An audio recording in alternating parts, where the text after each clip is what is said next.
আসসালামু আলাইকুম। স্বাগত জানাচ্ছি বাংলা ধারার নিয়মিত আয়োজন 24 ঘন্টা চট্টগ্রামে। জানিয়ে দিব বিশেষ সংবাদের সারসংক্ষেপ। সাথে আছি আমি ইসা মোহাম্মদ। কোটা সংস্কার আন্দোলন ঘিরে দেশ জুড়ে সৃষ্ট পরিস্থিতিতে সরকারের নির্বাহী আদেশ জারিকৃত কারফিউ চট্টগ্রাম জেলায় গত 3 দিনের ন্যায় আজ বৃহস্পতিবারও 16 ঘন্টা শিথিল থাকবে। ভোর 6টা থেকে রাত 10টা পর্যন্ত কারফিউ শিথিল থাকার এই তথ্য জানিয়েছে নগর পুলিশের অতিরিক্ত উপ পুলিশ কমিশনার কাজী মোহাম্মদ তারেক আজিজ ও জেলা প্রশাসক আবুল বাশার মোহাম্মদ ফখরুজ্জামান।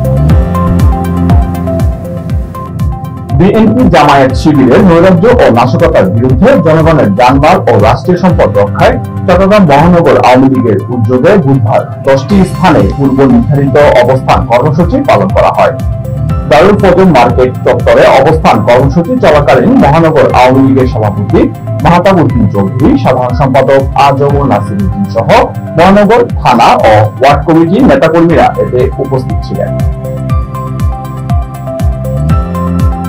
দেশকে নিরাপদ রাখতে হলে নাশকতাকারীদের প্রতিরোধ করার জন্য বীর মুক্তিযোদ্ধাদের সন্তান সহ সবাইকে সোচ্চার থাকতে হবে বলে জানান Chittagong metropolitan police commissioner Mohammad Saiful ইসলাম।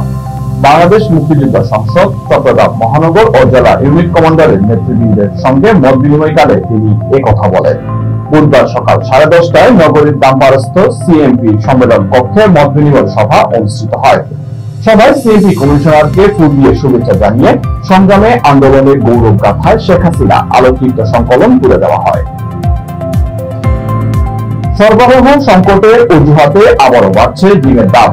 গত এক সপ্তাহে ব্যবধানে পাইকারি ও খুচরা ডিমের ডজন বেড়েছে কেজিতে 5 থেকে 10 টাকা পর্যন্ত। সংশ্লিষ্টরা বলছেন, ডিমের বাজার নিয়ন্ত্রণে প্রশাসন মাঝে মাঝে অভিযানে নামে। অভিযান যতক্ষণ চলে দামও ঠিক থাকে ততক্ষণ, এরপর আবারও আগের অবস্থানে ফিরে আসে। অন্যদিকে পাইকারি ডিম ব্যবসায়ীরা বলছেন, দেশের বাজারে বেশিরভাগ ডিমের সরবরাহ হয় টাঙ্গাইল থেকে। সরবরাহ টাঙ্গাইল থেকে হলেও বাজারে নিয়ন্ত্রণ করে ঢাকা তেজগাঁও সমিতি।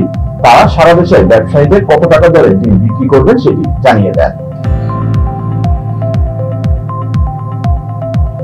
18,000 ইয়াবা সহ মোহাম্মদ মাহমুদুল হোসেন রাকিব নামে এক মাদক ব্যবসায়ীকে গ্রেফতার করেছে ডিবি পুলিশ। বৃহস্পতিবার ভোরে চট্টগ্রাম নগরীর বাহাদুরী থানাধীন একে খান মোড়স্থ জেদ্দা পরিবহনের একটি বাস থেকে তাকে গ্রেফতার করা হয়। বিষয়টি নিশ্চিত করেছেন চট্টগ্রাম মহানগর গোয়েন্দা বিভাগের উপ পুলিশ কমিশনার মোহাম্মদ আলী হোসেন। বাঁশখালীতে কোটা আন্দোলনে 1700 জন নিহত হয়েছে বলে ফেসবুকে উস্কানিমূলক পোস্ট করে গ্রেফতার হয়েছে রেজল আজিম নামে এক যুবক। তিনি 2018 সালে বাঁশখালীতে হিন্দু মন্দিরে হামলা, তাণ্ডব ও নাশকতার মামলার জেল ফেরত আসামি। বুধবার রাতে উপজেলা সদরের মিয়ারবাজার এলাকায় একটি ভাড়া বাসা থেকে গোপন সংবাদের ভিত্তিতে পুলিশ তাকে গ্রেফতার করে। রেজাউল আজিম বাঁশখালীর গন্ডামারা ইউনিয়নের পূর্ব বরঘনা গ্রামের মৃত দানু মিয়ার পুত্র। বাঁশখালী থানা পুলিশ জানায়, গ্রেফতারকৃত রেজাউল নিজেকে সাংবাদিক পরিচয় দিয়ে দীর্ঘদিন ধরে ফেসবুকে নানা উস্কানিমূলক পোস্ট ও লেখালেখি করে আসছিলেন। কক্সবাজারের পেকুয়ায় বাস ট্রাকের মুখোমুখি সংঘর্ষে 3 জন গুরুতর আহত হয়েছে। বুধবার বিকেলে পেকুয়া উপজেলার ব্যস্ততম এলাকা আরহাজ কবির আহমেদ চৌধুরী বাজারে এই দুর্ঘটনা ঘটে। প্রত্যক্ষদর্শী সূত্রে জানা যায়, মোগনামা থেকে আসা একটি ট্রাক নিয়ন্ত্রণ হারিয়ে বেশ কয়েকটি অটোরিকশাকে ধাক্কা দেয়। ওই সময় বিপরীত থেকে আসা একটি যাত্রীবাহী বলকা বাসের সাথে সংঘর্ষ হয়। এই সময় টমটম গাড়ির ড্রাইভার ও পথচারী সহ অন্তত 3 জন আহত হয়। স্থানীয়রা গুরুতর আহত 2 জনকে পেকুয়া উপজেলা স্বাস্থ্য কমপ্লেক্সে নিয়ে যায়। আহতরা হলেন রাজখালী ইউনিয়নের ছড়িপাড়া এলাকার হাজি আনসারের ছেলে ওমর ফারুক, বারোবাকিয়া ইউনিয়ন নুরুল নবীর ছেলে মোহাম্মদ আজিমুদ্দিন। তবে একজনের নাম পরিচয় জানা যায়নি। গুরুতর আহত ওমর ফারুকের অবস্থার অবনতি হলে কর্তব্যরত চিকিৎসক তাকে চট্টগ্রাম মেডিকেল কলেজ হাসপাতালে প্রেরণ করেন। সর্বশেষ আবহাওয়া সংবাদ।